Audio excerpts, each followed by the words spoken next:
So we did a lot of research, and we found out that the original law was based on bad history. And in fact, Billy Graham's sermon is introduced in the congressional record. And there are many religious motivations that senators and congressmen gave for bringing prayer into our official prayer into our country. And many of the historical statements they made were just flat wrong. For example, the claim that our founders prayed at the Constitutional Convention. That did not happen, at least not officially. There was probably some private prayer, but there was no official prayer, in spite of the fact that Benjamin Franklin called for prayer. And the religious right likes to quote that eloquent call that Benjamin Franklin made for prayer, but it was never even seconded. It was never even voted upon. It was just quietly forgotten about because it was an embarrassment. And Justice future Supreme Court Justice John Jay said at the time that we can't vote on something like this. We all disagree with each other. How are we going to have prayer when we all disagree amongst ourselves? Which is the point. It's a country of religious diversity. How can you have an official prayer in a country of religious diversity? So we thought we should correct that history. Annie Laurie always says that bad history makes bad law. And so we filed the case, and as I just told you, on April the 15th, federal judge Barbara Crabb in Wisconsin came down with a strong decision saying that although she thinks that there are many cases where the government can accommodate religion and can acknowledge religion, for example, she thinks it's okay to have under God in the Pledge of Allegiance. She thinks it's okay to have in God we trust on our money. She thinks it's okay to have chaplains in the military, things that we disagree with. This judge, however, said this particular act crosses the line. It's not just a mere acknowledgement. It's just not just an accommodation. It's our president, of all the people, getting up and proclaiming a day of prayer in a country where now many, many, many more of us don't believe in prayer. Not only that we don't believe in it, we think prayer is damaging. We think that prayer not only is an illusion, we think this idea that we can reach out above our natural species and affect the laws of nature in some transcendent way is kind of spooky and kind of dangerous. And there are actual ramifications to taking prayer too seriously. For example, there was a young girl in northern Wisconsin, Margaret, on Easter Sunday 2008. She died a horrible, preventable death from diabetes because her parents believed the Bible that says the prayer of faith will heal the sick in the book of James. Or in Matthew, where Jesus said, all things whatsoever ye shall ask for in prayer, believing, you shall receive.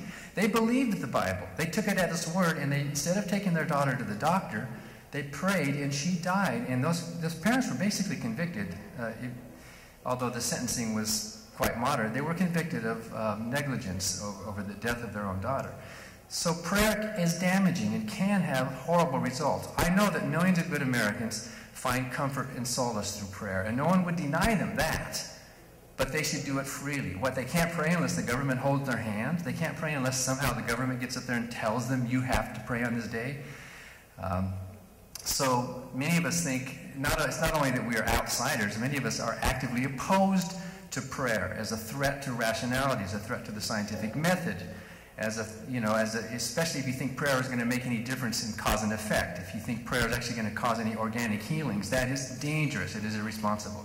Sure, prayer and meditation can be okay, and some people do recuperate better through prayer, but that's not like asking for the laws of nature to be violated. So, Judge Crabb said that this particular act of the president proclaiming a day of prayer crosses the line. It's taking sides. It's making one group of people outsiders to the political process. And she gave him many examples, and some of the examples would be, what if the government proclaimed a day of Ramadan, or a day of going into a sweat lodge to worship? What if, in fact, we were just in, we were in the appeals court just last Thursday, 2 days ago, and one of the judges there, Judge Williams in the 7th Circuit, said, what if the government declared a day against Jews? Who would be injured by that? What's the standing issues in that? So we all realize that our founders were wise in creating the first country to separate state and church, to leave matters of private conscience private, to keep the government out of it. Well, the government sent out its tweet on April the 15th and went ahead, and to his credit, Obama issued the proclamation, but he did not use the wording from this private National Day of Prayer Task Force. The National Day of Prayer Task Force really loved Bush because Bush brought them in. He had meetings in the White House. He brought in all their leaders. The president of the National Day of Prayer Task Force right now is a woman named Shirley Dobson, and you probably know who her husband is, James Dobson, who's the head of Focus on the Family.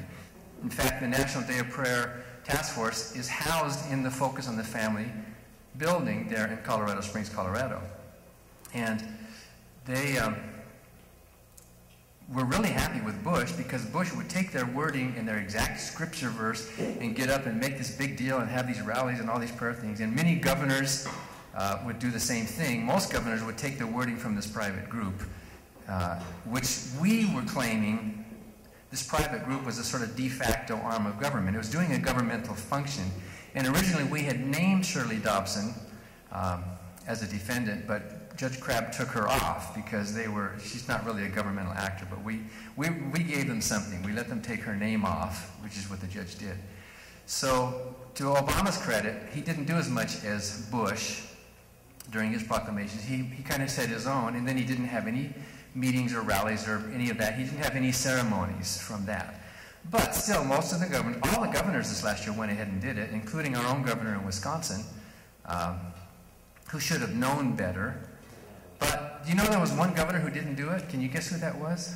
Ventura. Jesse Ventura in Minnesota. 1 year. He said, I'm an elected governor of a secular state. What business do I have directing people's private religious matters? And he refused to do it that 1 year at least. Now the state's back to doing it again. So, within 3 days of our decision, the White House announced that they would appeal their loss. And so we are now before the 7th Circuit Court of Appeals in Chicago. And the government submitted its appeals brief. We submitted our brief. We each had a lot of amicus. We have amicus from the ACLU. We have from the Americans United. We even have one from the American Jewish Committee for Religious Liberty. There are believers who agree with us atheists that the government should be neutral on religious matters. In fact, many believers, even some evangelical Christians, agree with us that when you mix religion and government, they both get dirty. They should be separate. They should be kept apart so we are free to have our private opinions.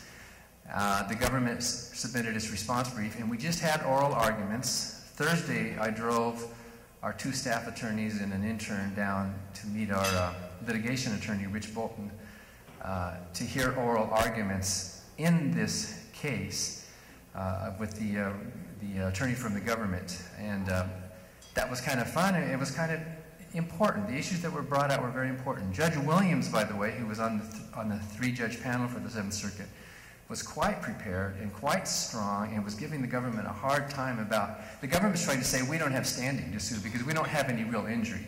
There's no coercion involved. The president's not telling us atheists that you must pray, right? So what's our injury? What is our standing?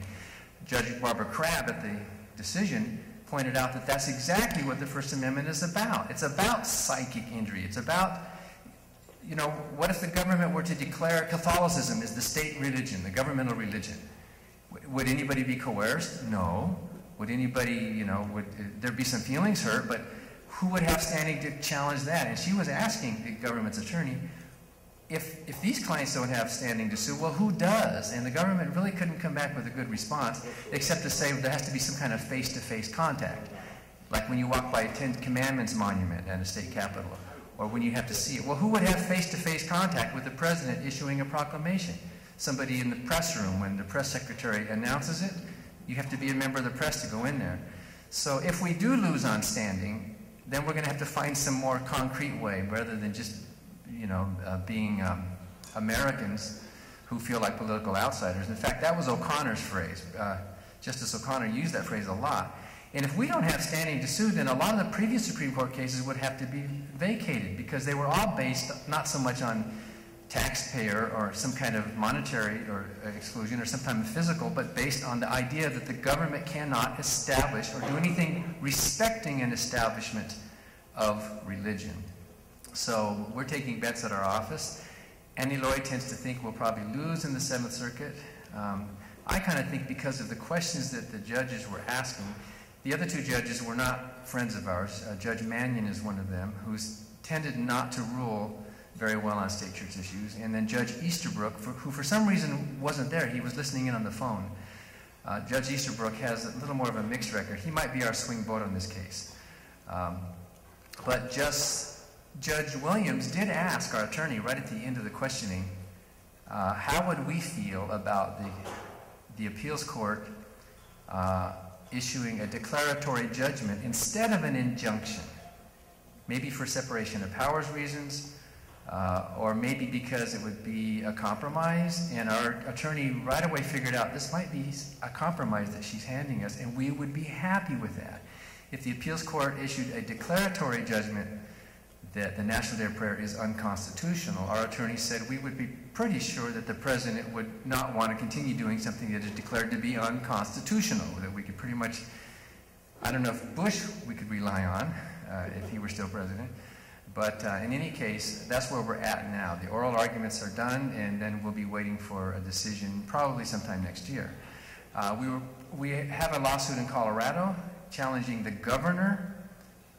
We lost at the court level, and we are appealing because it was a stupid decision the judge made, a bad decision.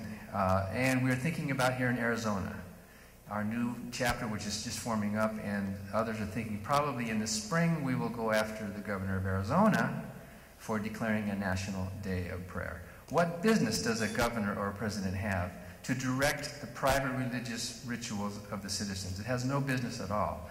Today, unlike in the 1950s, today about 16% to 20% of Americans are non-religious. Do you know that that's the fastest growing religion in the United States right now is non-religion? It really is. It's growing. Christianity is shrinking. Judaism is shrinking. Mormonism is sort of keeping level, but that's more from the birth rate, I think, than from converts. Jews right now are a respected minority in the United States at about 1.2%. But when you consider that 16% of Americans are non-religious, they put down, and whatever that means, some of them actually do pray. Some of the non-religious have some religious ideas. It's really more 9 to 10% who are thoroughly atheist and agnostic and secular humanists. But whatever that means to be non-religious, that is the fastest growing segment. In 1990, 7% of Americans picked no religion. In 2001, 14.5% picked no religion. Today, it's more than 16% who are picking no religion. So something's happening in America that might be similar to what happened in Europe. Europe just sort of organically gave up its religion. After centuries of fighting and divisiveness, most Europeans are thoroughly secular. That is starting to happen now. And that's one of the arguments we're making to the court. The court relied heavily on a Supreme Court decision out of 1983 called Marsh versus Chambers, where they did allow internal legislative prayer at the Nebraska government. And in Marsh versus Chambers, it said that legislative prayer within the body itself that's not directed outward to the people and that is non-sectarian can be allowable as a tolerable, this is the words that used in Marsh, a tolerable acknowledgement of beliefs widely held. And Nebraska had a long history of it since its beginning. Well, today those beliefs are not as widely held as they were in the 1950s or in 1983. The country's changing, and we atheists and agnostics, we're here too. We don't want to run the country, but we want to be part of the fabric. We want to be part of what it means to be an American and not feel excluded, as Jews would feel excluded if the president got up and said, we must have a Christian prayer. Why would that be wrong, but not wrong to say we must have a prayer when millions of us don't believe in prayer and think prayer is damaging?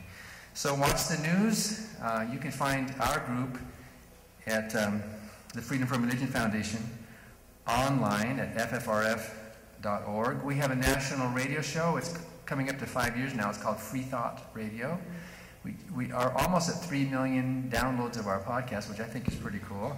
Annie Lorraine and I do that every week where we talk to authors and state church activists. This last week we spoke with a man from Hawaii who stood up during the senatorial prayer before the Senate in Hawaii. He stood up during the prayer and protested. He's saying, this is a violation of the Constitution. You should not be having a Christian prayer during our secular government. He was ushered out in handcuffs and wrestled to the ground. The camera was busted, and he just won his lawsuit this week in which the judge said what happened to him was unconstitutional. It was the preacher who should have been let out in handcuffs.